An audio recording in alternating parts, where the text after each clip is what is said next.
and welcome to another exciting episode of The Energy That Surrounds Us. I'm your host, Michael, and tonight's episode is ironic because it actually is nighttime, and we are pre recording because the guest that the amazing Vera Lopez Rincon brought my attention to is in the UK.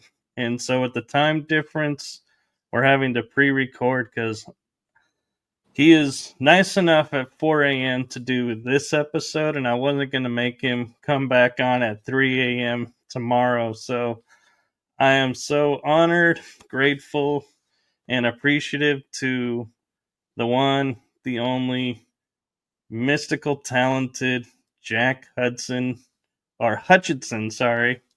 Medium. Hello, thank you for having me. Well, thank you for coming on and thank you for making this work. And I think it's kind of cool that you're coming off of an investigation and we're like, let's do a podcast.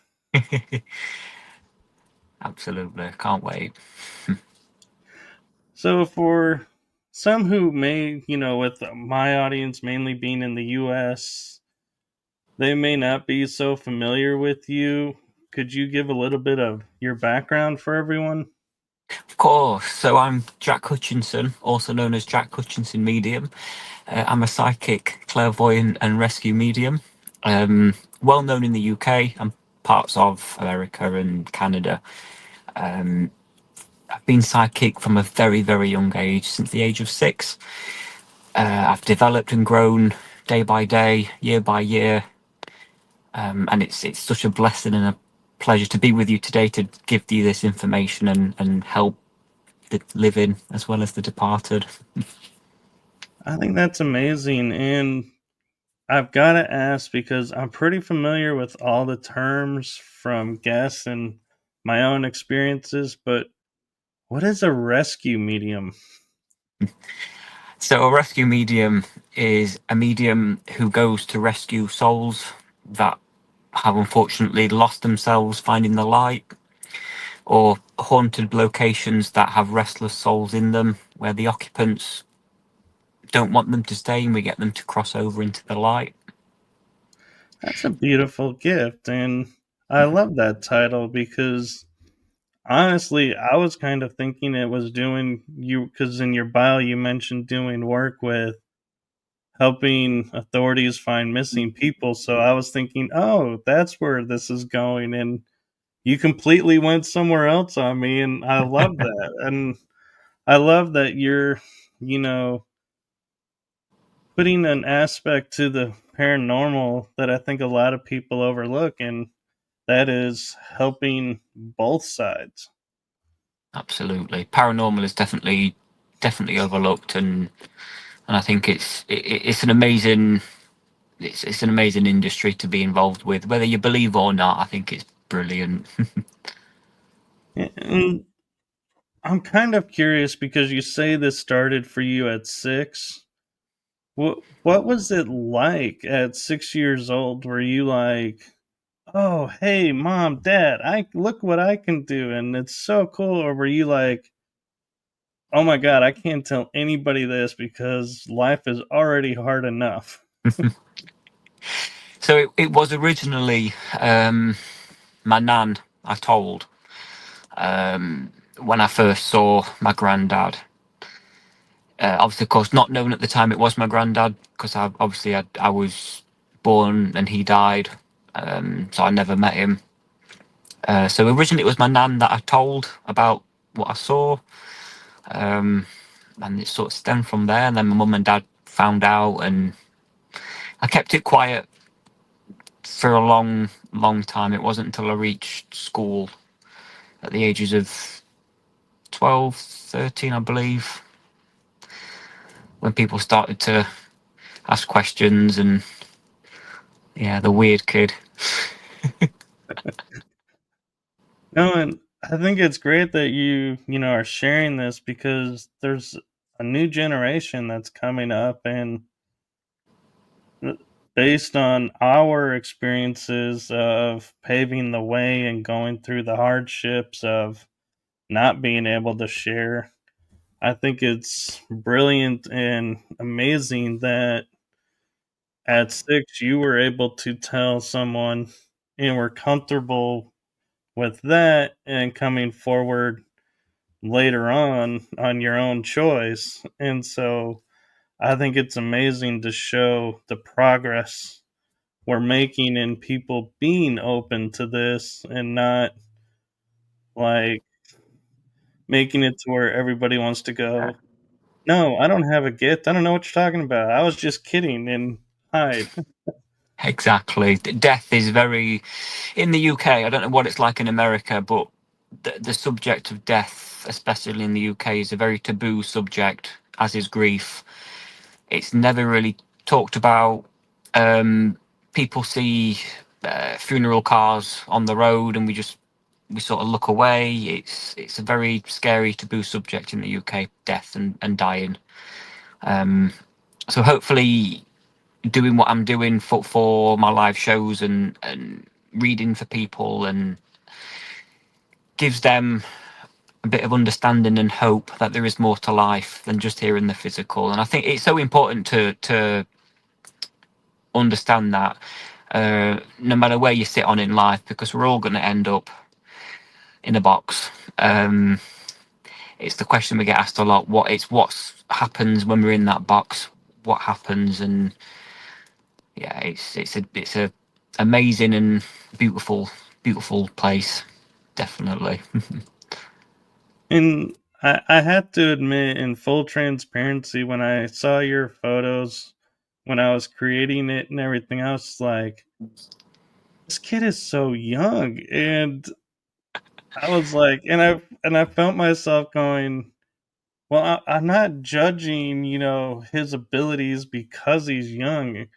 It was more, I was like, this is so awesome to have someone so young that's front and center. And like you said, being so well known, it's like, to me, it's again, it's showing how far we progressed and that we Exactly. are growing as a spiritual race and spiritual beings and not, holding people back anymore. So thank you for Exactly. doing what you're doing. No, it's an honor. It's an absolute honor and a privilege to do it for yourself and everybody else that supports the industry. It really is an honor and a privilege.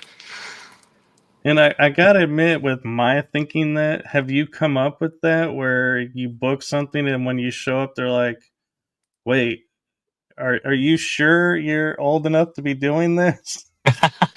um, it's not happened yet. Although one client I went to visit was like, "Whoa!" Of course, she didn't have Facebook or Instagram or TikTok or any social media. She found me. She found me on Google actually, and when she first found me, there wasn't many photos of me at all. I was just starting up. Um, Knocked on the door and her eyes widened. I was like, "It's okay. I'm 28."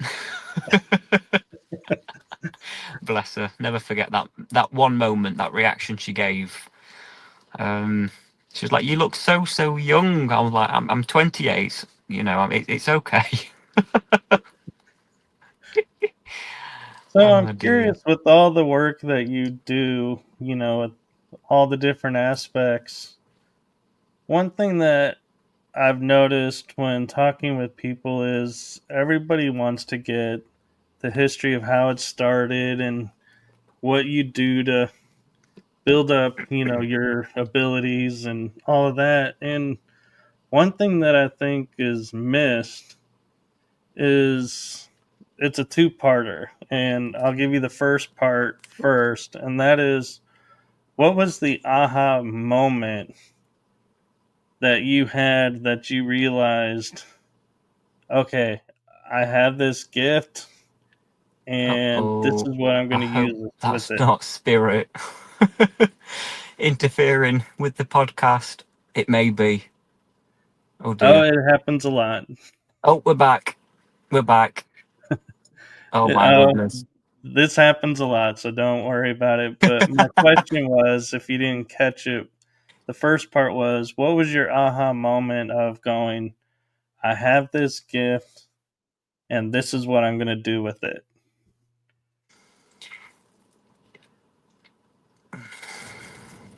That's a good question. So obviously, knowing I had this ability from a young age, it wasn't until I was in my early teens that things started to progress. I'd say 17, 18. Um, and that light bulb moment came on when I was watching a television program, a wonderful TV program with a lovely sidekick. I won't mention names, but it was a fantastic TV show involving a rescue medium who I thought I'd reach out and contact to see if she could help, guide me, support, and sort of help me progress. And it was in that moment, that light bulb moment you've just been speaking about, where I thought, I think this is what I'm on earth to do. After contacting lovely lady, we met up, and it's sort of professional wise, it stemmed from then, from that one chat with the lady to where I am today. So yeah, that light bulb moment was very special, and I can't thank her enough for being where I am today. Well, we thank her as well. And the other part of the question, the part B, so to speak, is something that I've been starting to deal with and talk about. And that is, what impact did growing up with these abilities and gifts have on you? Because, I mean, we're human. There is a toll, but normally nobody ever shares that. That's a great, yeah. It was obviously growing up through when you're young, we're growing up, and you get all the homework, you get all that whilst you're growing up and learning who you are as a person, and dealing with that, and then dealing with seeing the dead. It took a toll, a strong toll, but I dealt with it through just speaking with teachers at school. Whether they believed or not, they're there. They were there to support and help you, so they sort of had to believe, even though if they didn't. But they really supported me on my journey at being so young and dealing with the dead and with the perks of growing up. Um, yeah, it was hard. It wasn't easy. All mediums work differently. We don't all work the same. Some may say that for them it was perfect, it was easy. Some may say it wasn't so easy. But for myself, it wasn't so easy. It was difficult. But I found my feet after speaking with a lovely lady. I won't mention names again, of course, but she knows who she is if she's watching. Um, yeah, God love you. Bless her soul. She You definitely know, supported me on my journey through school and growing up, and making me find my feet and not being embarrassed of who I was and what I could do. well, and I'd also say thank you to the teachers that, listened to you and supported you instead of saying, oh no, Yeah. you need to go see someone and we need to get you checked for medication, maybe, because this is not normal and you need to become more normalized. And so thank you to those teachers who, like you said, even if they didn't believe, listened and supported. Yeah, absolutely. Absolutely. And so I'm curious, with the direction we're going right now, what advice would you have for anyone who is seeking to learn how to become a psychic or a medium or a rescue medium, or just simply just learning what abilities they have, if you want to call them that? Absolutely. So there's many different options and routes you can choose. Of course, the big option is to head to Google, um, and find local spiritualist churches, or information like that. There's many different spiritual churches out there that will take young people on, older people as well, and help them develop. Or you can do it through your own YouTube, like YouTube videos. They're okay. It's entirely up to that individual if they want to choose coming to myself to learn, or whether they want to go to another medium. I'd advise whomever's watching this, if they are a psychic and they're scared and they're worried about what to say, who to speak with, before you go ahead and choose me or a spiritualist church, just do a bit of research on the person you're choosing, check their credentials to make sure that they are who they say they are. Because unfortunately there are, again, a lot of frauds, in this industry, as is any other industry really. But just make sure you're comfortable with who you're choosing. Have a chat with them, speak with them, see what they can offer you, including myself. Even I'd say trying 15 minutes of meditation a day. All you need to do is pop your Alexa on or your podcast machine and ask it to play music, and just relax, close your eyes and breathe. But if you want in-depth training and learning, definitely find a reputable medium, psychic, clairvoyant that can give you that guidance and instruction, definitely. But do your research on them before you go in ahead and jump in on it, to make sure they're who they say they are and that they've got good credentials. I agree, and the one thing I will notice that I noticed, I mean, is how you said even check me out, and we're like, and I was like for a second going, wait a minute, where are we going with this? But no, I appreciated you just putting it in a way of saying don't blindly follow me because I'm like on this show or I'm famous as a medium. Do your homework, and I Absolutely. agree that's something that's very important because not Absolutely. everyone resonates with everyone. Exactly. That's so true. So true. So I want to kind of shift gears a little bit and kind of get to the more lively side of being a medium, and by that I mean, are there some experiences that, whether on a paranormal investigation or doing a gallery as we call them, or an event, where you can talk about what happened? You don't have, and don't give names or anything, but that when you finished it, you were like, "This is why I do this." Yeah. We had not tonight's one. We had one many moons back, before I became professional. We were out.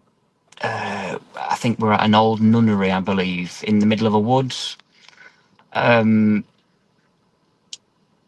I like to call it a peep through the curtain. So I held on to a photo that a staff member of mine printed out before we went. I held on to it, and holding on to that specific photo led me through the tunnel, so to speak, of what was there, who was there, how many people were there, who died, when they died, how they died, what time they died, what date they died. And after it had finished, we recorded it all, voice notes and phone footage, and we left. And another colleague who does research took to her computer, bless her soul, and she ticked off boxes, and she's like, "That's correct, that's correct." And I sat there, and I honestly was lost for words. With the industry that I work in, it takes a lot for me to be lost for words. But in that moment, I was absolutely shocked and just completely baffled and lost. And I sat there, and funny enough, you should say it. I actually sat there and I thought, this is why I do what I do. It was such a surreal, bizarre feeling. I had all these emotions all at once. I was happy, I was sad, I was scared, I was frightened. I was like, this is real. It's got to be real. um, it was definitely, yeah, one of the most amazing moments I've ever had. It was spooky as well, very spooky. Um, yeah, I'll never forget it, ever, ever, as long as I live. And I will say I'm kind of curious because a lot of mediums will say, I've started to come across and they're like, oh, I had, sorry, I had something happen as a child and that opened up my gift and my ability to do this. And so I'm curious for you, was it something that you feel like you were just born and it came into play when it came into play, or did you see something like a UFO, or did you experience something and out of that experience you're like, oh, wait a minute, I now can do this? Mm. So, like I say, it all started at 6, just from seeing my grandfather. Um, I feel I was born with it.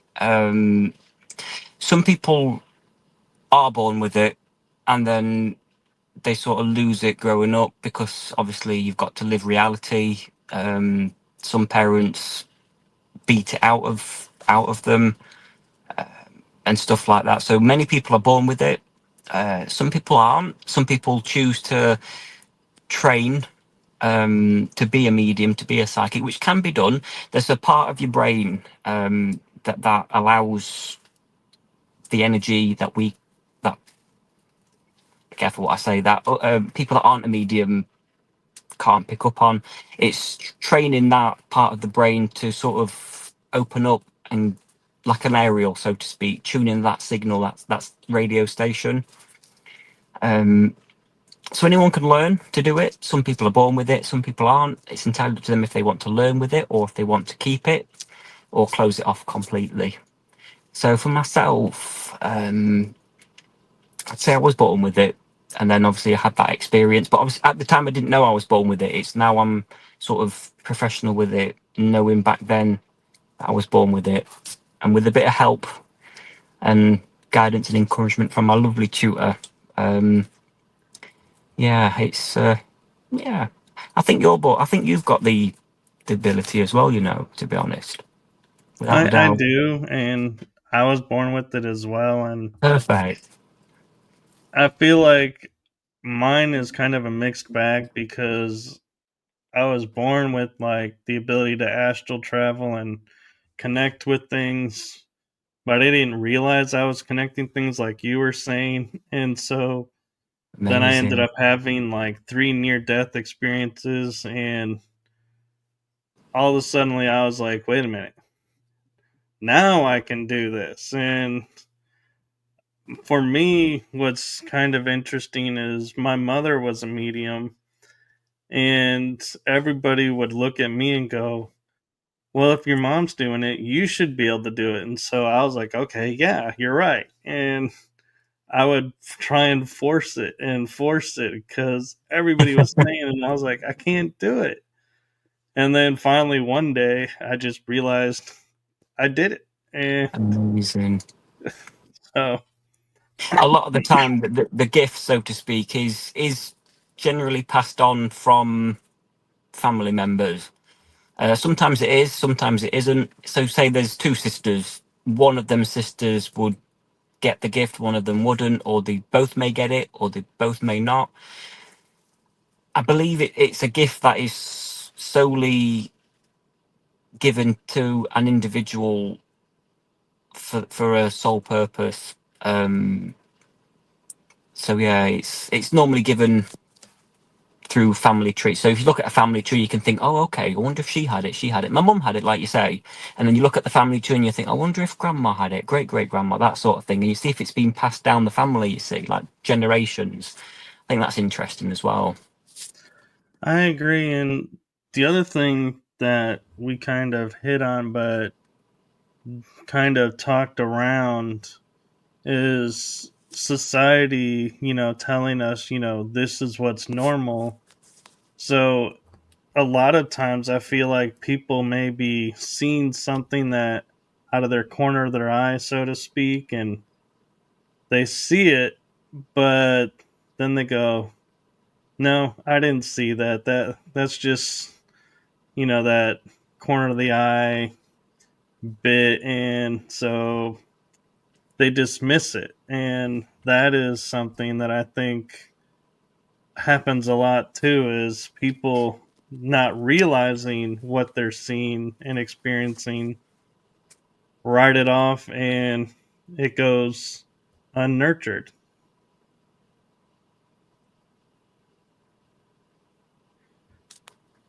I think we are having connection issues again.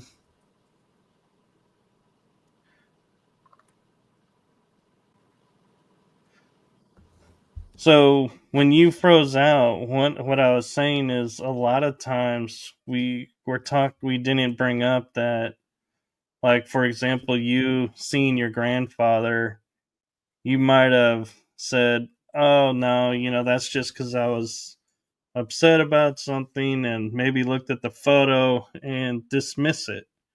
And so it goes unnurtured because they Mm, don't realize what they were seeing. They write it off exactly. as just a trick of the mind. Mm. That happens a lot, um, especially when we get called to investigations or house investigations. Um, we were dealing with a lady who, pretty enough, he must be psychic. She looked at a photo of a cat constantly, and then she's seen the cat, and she's like, "Well, I must be just seeing it." I'm like, "Well, you've called us in. Let's see what's happening." And behold, enough, it was her cat. And she's like, "I can't believe it. I can't believe it." I was like, "Well, you need to believe it." I thought it was all in my head. I was like, "Well, it sort of is and it isn't." She's like, I get you. Thank you, thank you." I was like, "It's okay." So for some people, it goes unnoticed for so long. I mean, do you ever experience, well, like, you could be sitting in your kitchen or your dining, whatever you call it in America, your front room, and you'll see something sort of in the corner of your eye? I think some people sit there and think, "Oh, it's my brain. It's something to do with my eye. I've got an eye condition." But 9 times out of 10, it's possibly genuinely spirit, and people just think it's not, but it is. It's got to Yeah. be. Yeah, we think of it as, here in America, we think of when we see stuff out of the corner of the eye, we're like, oh, that's just my mind matrixing because it looked like something there. And so my mind was making it look like this. Yeah. But no, I'm here alone. And so it's nothing. And it's like, yeah. But what I wanted to mention too and hit on a little bit is, you mentioned her with her cat. I had a dog, and I grew up with dogs, and I have hardwood floor and carpet in where I was living at the time, and I could hear, after my I called him my little guy, but after he passed away, I would be in my room watching TV, and I'd hear the nails hitting the hardwood floor Wow. in the hallway, though, and I'm like, the hallway is carpet, not hardwood. So why am I hearing that? And then I would say, "Oh," I would call his name, and I'd be like, "Come on, you can come up here." And That's it's like, incredible. I was like, yeah, it's like I could still hear him being there. And yeah, it was really frequent in the grieving period. And, people can sit there and say, oh, you were just imagining him because you were missing him. But to me, it was feeling comforting to know But, he was there. And I think a lot of people don't credit hearing their pets around because some people are like, oh, they were just a pet. And to other people, they're like, oh no, he wasn't a pet. He was family. And yeah. so those people, I feel like, have a stronger connection and can experience them in the afterlife. And I think that's one thing that I like when I get mediums who are like pet mediums, because people don't think about their pets have an afterlife Hmm. and are Very still true. around. Absolutely. Absolutely. I think it's phenomenal. I've heard of, I mean, I'm not an animal whisperer myself, only a ghost whisperer. But I've seen on Facebook, my feed, horse whisperers, fish whisperers, I'm like, what? That's incredible. To be able to speak with animals, almost like that film with Eddie Murphy. Yeah, Dr. Doolittle. That's the one. To be able to do that with an animal and help it. I mean, I'm sure I saw a video of this lady that was a horse whisperer, and the horse told the lady that there's a nail stuck in its foot and it needs to come out because there's an ulcer there. I'll have to send you the video. And the owner was like, no, no, no, no, no, there's nothing there. We've checked, we've checked. So the horse whisperer lifted the hoof up and there was a nail there with an abscess. And I was like, what? That's incredible. To see another medium work, regardless whether it's an animal whisperer or another medium, it freaks me out as well. It's phenomenal to watch. It really, really is. And to see that, I was amazed. It was phenomenal. And that brings up an interesting point of, like, you mentioning, when you go to homes to do your investigations, do you ever like pick up and you're like, okay, so I'm getting, like, say for example, the name Bud. Was there a Bud here? And they're like, well, no, nobody here lives as under Bud, but there was a dog or a cat named Bud, and you're like, oh, I'm picking up the pet. Have you ever had that to where you start to experience something Wow. and you realize, oh, this isn't a human I'm talking to? Yeah. So a live show here in the UK in Sheffield. I was connecting with a gentleman who unfortunately lost his mum. Very emotional, very hard for him. We had a moment during the reading, during the session, where pardon me, if he's watching, you'll have to forgive me. I've read that many people since you. Um, I got the name. It was Gravy, and his face dropped. He went white as a sheet. I was like, I've got gravy, but it makes no sense. I was like, I can taste it as well. I said, this isn't your grandfather. I said, it's not your mum. I was like, your mum's just told me it was your cat. And he nearly collapsed, like passed out. It's, I'm lost for words right now. It was his cat, Gravy, You that know, came through. And I was like, what? That, you can't make that up.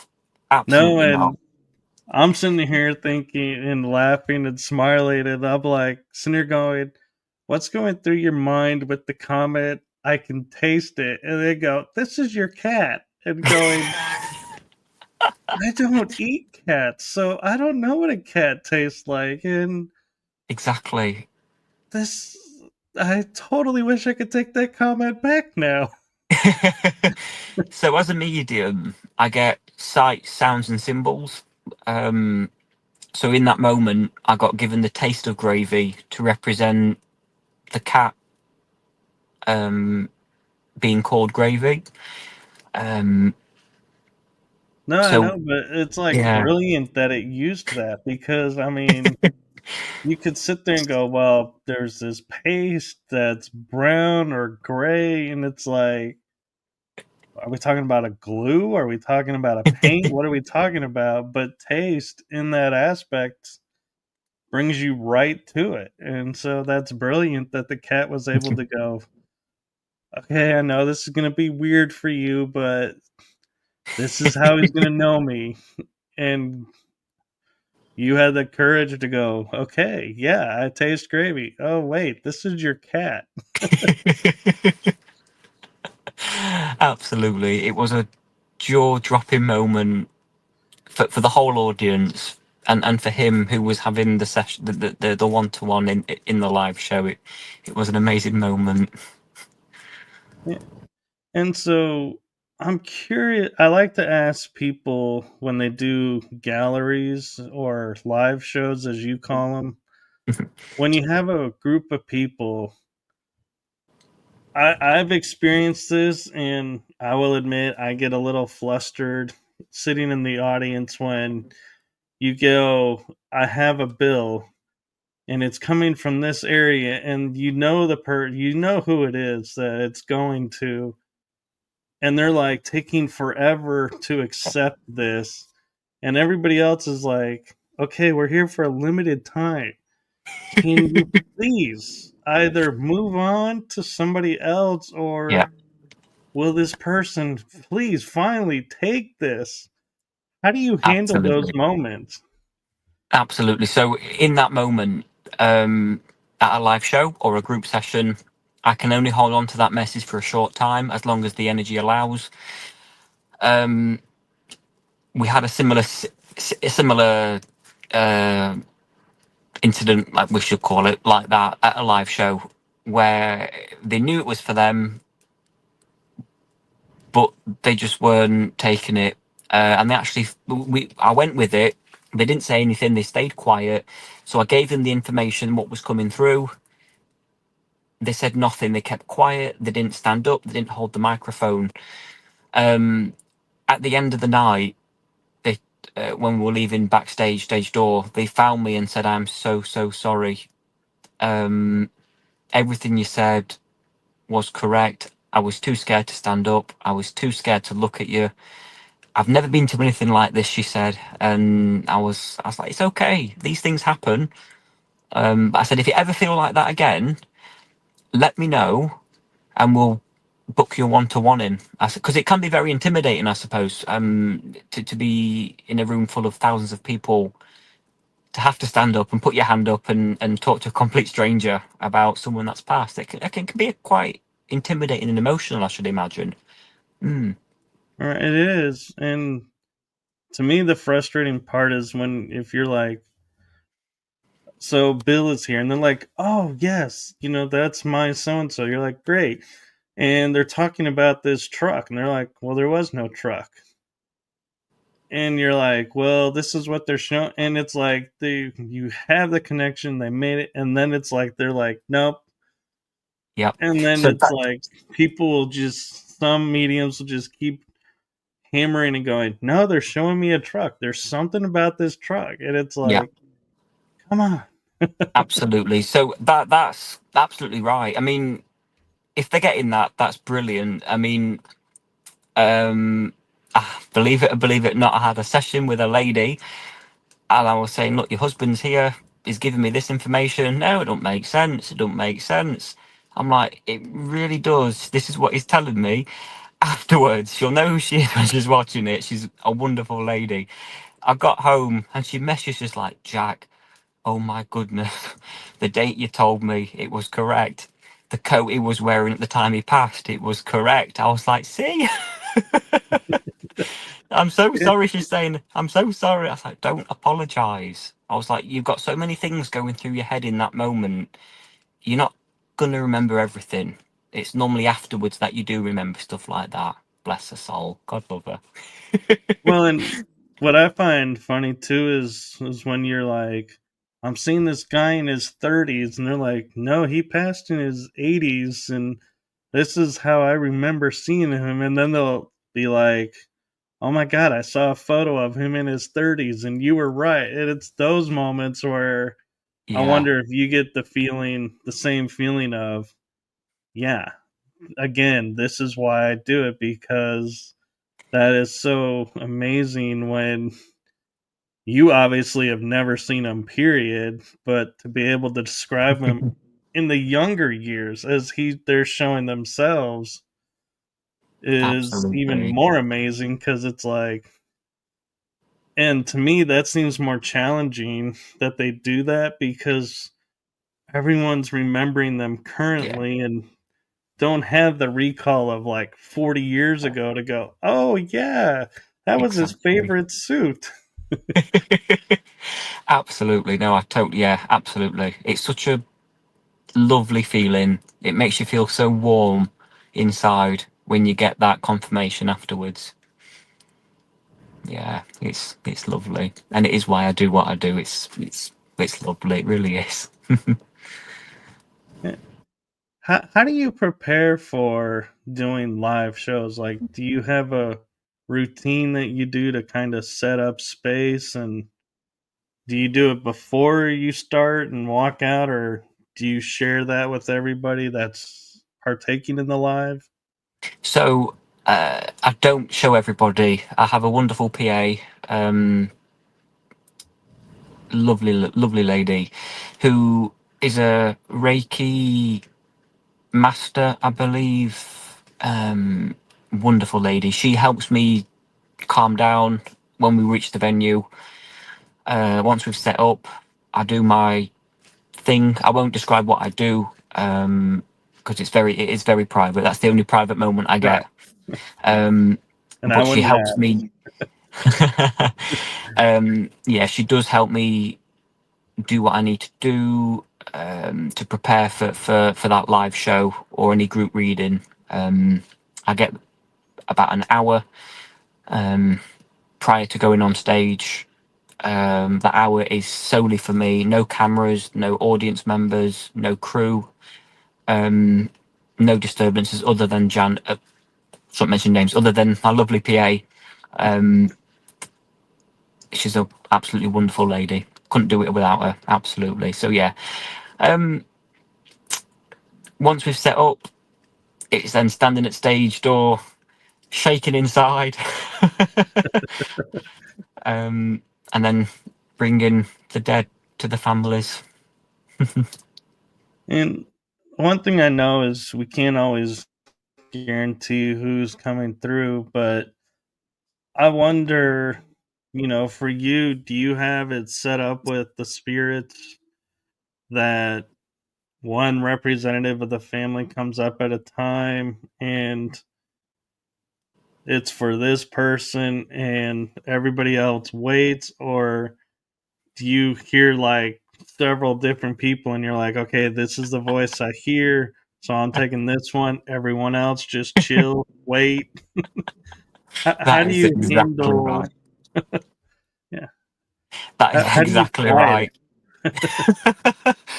It is. So the film Ghost with Whoopi Goldberg um, is exactly how it is. When she's having all the spirits coming to her, when they found out she can do what she can do. So it's emotional for me to say, but when someone passes away, you long to hear them, speak with them, and it's the same for the spirits that have passed over. They just want to talk with their loved ones again. And we've had one show where that many came through. It was so hard because they were arguing, shouting, screaming to come through to speak with the loved ones, and you sort of have to grow a backbone and be like, "Well, hang on a minute, you stop. I'll see with you one at a time." And sometimes it works, sometimes it doesn't. When it doesn't work, I just have to pick one and deliver what they have to say, then move straight on. And then yeah, it's not easy. Not easy. No, But it's and perfect representation from Ghost the music, from Ghost the film. Absolutely. one of the things that here in America will say like a family member had a sailor's mouth or a sailor's tongue, meaning they used colorful language. Do you ever get that and you're like, and do you go, okay, I have to apologize? This is what they're telling me, and get people laughing because they're like, wow, Jack, I can't believe you actually said that. And it's like, I didn't say it, they said it. Yeah, That's correct. Yeah, we had a very, very emotional reading for a lovely lady. Um, and it actually came at the right time. I think this gentleman for this other lady came in at the right time just to help ease the the sadness in the room. He came through effing and jeffing, talking about all sorts of internet crudeness that people watch on the internet. Um, on it, yeah, it. I have to apologise and say, look, I am so sorry. This is coming from spirit, not from me. Um, but this is what they're saying. I have to say it as they're saying it. If I don't, they will follow me home and they won't let me rest until I've delivered what I have to deliver for the person. Right. And one other thing I want to ask, and I've seen it on TV and I haven't experienced it myself, but I'm curious if you have, is when you're doing either a gallery or a family group and you go, oh, your grandfather wants to tell you he's seen you doing this, and somebody goes, what do you mean they've seen that? How could you tell that? How did you, that was supposed to be secret and private. Oh my goodness, yeah. Um, so I did actually ruin someone's Christmas. And if they're watching, you know who you are. And again, I'm sorry. Their grandfather came through. I think it was 2 weeks before Christmas. Christmas just gone. And they were stood behind the person while they were flicking through the phone for that last minute Christmas present. Um, I was like, I'm so sorry, I've got to tell you because he's so proud of you for choosing that gift. Oh, oopsie daisy. They're like, that's mad. I was like, I'm so sorry. You know, it's kind of funny those moments because they're kind of like a double edged sword of, yes, I've ruined it for you, but it's also really amazing that they see that and can tell you, yeah, we saw you flipping through the phone for this. And it's like, it's amazing. And yet at the same time, like, Yeah. wow. And I know I have boundaries that I had to set up with them because I'm like, if I'm in this mode, do not talk to me. Like, if I'm behind the car wheel, do not start like distracting me and doing this or that. Absolutely. That is not the time. No, absolutely. There's a time and a place for spirit to come through. Um, and like yourself, I do have a rule that when I'm in my home, in the bathroom, in the shower, in bed, you do not come to me. Sometimes they do, and that's okay. I have to write down what they're saying or draw an image of them, how they looked, and say, look, I will help you, but now's not the time. Give me the information. I'll draw you, I'll write stuff down, and we'll find the person this is for. It's only happened a few times where I've had to draw the face of the person or the information and pop it on Facebook for that individual to step forward. Um, but yeah, sometimes they do niggle, especially when I'm in the shower. Yeah. And I gotta give you what we call kudos, and that means props or like praise for taking information and putting it out on public medium to say who can take this and actually go to find the person, because there are so many times where like, oh, I know who that's for and I'll deliver that message, and then you hang up and you're like, I don't talk to this person. I don't have connection with this person. I'm sorry, but there's no way I can get this to that person. And it's like, I know I agreed to, but, and we fall short, and you actually follow through. And then you're like, okay, we're going to find this person. It's not happened yet, um, but on the plus side, how amazing that would be if it did happen. You know, because not everybody's on social media, and if that one person of someone's family is and sees it and can take that for that family, for that other family member that it's actually for, I think that, yeah, for not that would be amazing. It's, like I said, it's only happened a few times that I've had to do that, and it has gone to the right person. Um, but how amazing that would be. Yeah.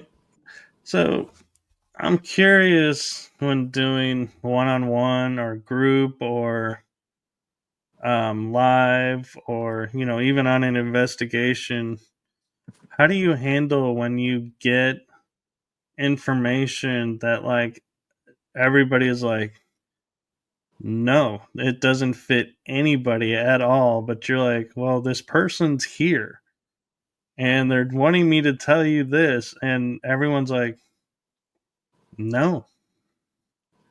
Absolutely. So it's only happened a few times, at a live show where this spirit was with me, and no one could take it. Absolutely nobody, not even my crew or the venue staff. Um, I'm thinking, this is what I'm hearing and seeing, so I'm delivering it. It turns out at the end of the night, at a lovely, lovely venue in Sheffield called Norton House, a beautiful venue. There was actually a couple of seats empty, and the venue staff stated that they knew whom it was for, um, but it wasn't for them, so they couldn't take it. So they actually, yeah. So yeah, it's embarrassing as well, I must say, when you're delivering messages and no one can take it, but it normally means they can't take it because they're not there, or they refuse to take it because they don't want to hear what the message is because it may upset them or scare them. So yeah. Yeah, and that brings up an interesting thing. As I was thinking, like, if you do, say, 2 nights in a row of lives, I wonder if on the first night, like, say, you, like, I have this lady, and everyone's like, nope.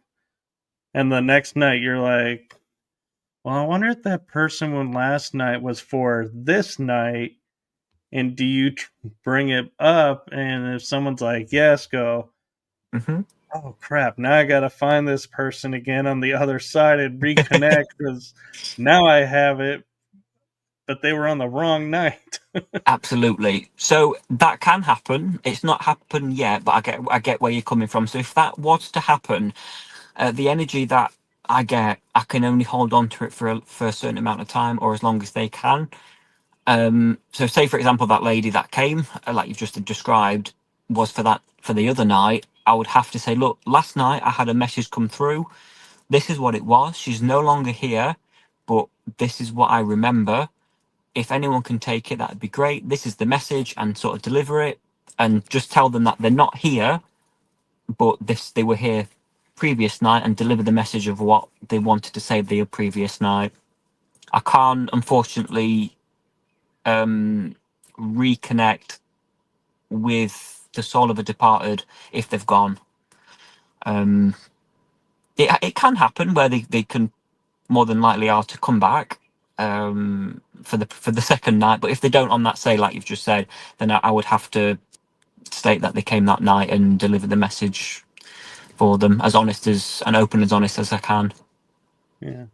Okay, that's cool. And the last question I have, because we're getting close to the hour, is something that, like, when you have family members who don't talk and are like, and they one ends up passing away, and you're like, oh, I have no love lost for this family member, and they go to a, like, say for example, a session with you.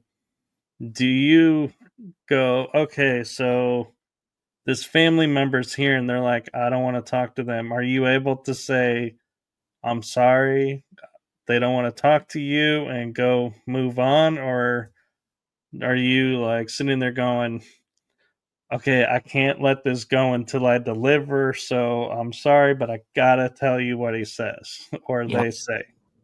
absolutely. So it is down to the person in the audience if they want to take the message. They can say, no, I'm not interested, and that's okay. It's kind of like, well, why are you here then if you don't want that? But it's never happened. Only once, one to one. I won't go into that. It was very sensitive. But if it does happen, I would say, look, they're here to give you a message.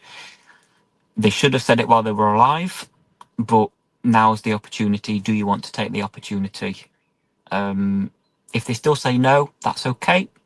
I have to apologize to the spirit, and I'll get them to come to me, and I'll write it down for them, and or try and find some common ground for them to take the message.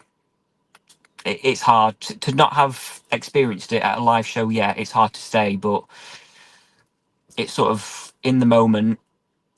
If the spirit's there and they don't, and the family member doesn't want to talk to them, then why have you come? So to speak, as bluntly as possible, why have you come to a night like this if you don't want to hear anything from them? Right. Um, Well, what I was referring to was, say, I have a grandmother who never talked to me, and so we grew apart and are oh, estranged. She passes, and I'm there to go, my dad just passed. I want to talk to my dad. And you go, well, your grandmother's here. And that's like, I don't care. I had nothing to talk to her about. She didn't want anything to do with me alive. Don't want to hear from her. Is so, and in that aspect, like you're saying, then why are you here? It's like, well, I'm here to talk to this person. exactly. Are you able Mm, to let the grandmother go to get another family member, or are you like, well, I can't?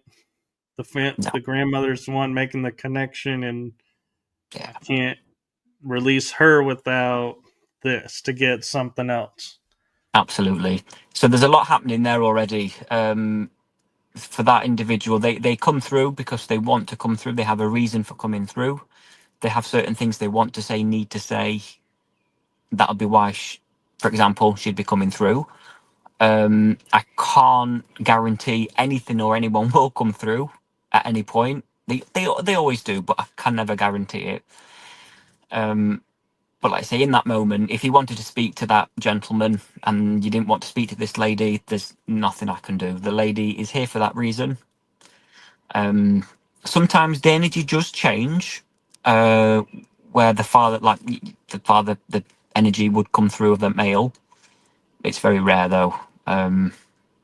But yeah, it's definitely interesting. Bless you. Well, we're at the hour, and so out of respect for you and being in the wee hours of the morning, where can people find you if they have questions or want to book a session? Absolutely. So they can find me on Facebook, Jack Hutchinson-Medium, or just type Jack Hutchinson-Medium into Facebook. I will pop up. I am blue tick verified, which means it is a genuine account. It is me. They can drop me a message, send me a request, or head to my website at www.jackhutchinson-medium.co.uk. Okay, and for everyone's convenience, I'm not putting them up on the screen because they are in the description. So wherever you're watching this, in the description are those links. And thank you, Jack, for coming on and spending this hour with us and sharing your story with us. No, thank you very much, Michael. It's been an honour and a privilege to do what I do. And for anyone that's watching, thank you for watching. And just know that your loved ones are with you, and there is more to life than just hearing the physical. Thank you. Yes, and thank you to Vera for putting us in touch with each other. And do feel free if you ever want to come on again, let me know and we'll be happy to have you on again. I'd be honoured. I'll be honoured to come back, especially with lovely Vera. Well, thank you. Have a safe trip home and hope you're able to, we like to say in America, decompress from the investigation and get some rest. Thank you so very much. Okay, well, blessings to you and thank you to everyone who's watching this. And please remember to click, like, and leave a comment if you'd like. And we appreciate all your support with the shows. And so, thank you again to our guest. And always a pleasure to have guests from the UK on. And it's, I know, with the time difference challenge. So, thank you for making this possible. And with that, I'm going to say good night, everyone. Good night. Thank you. Thank you.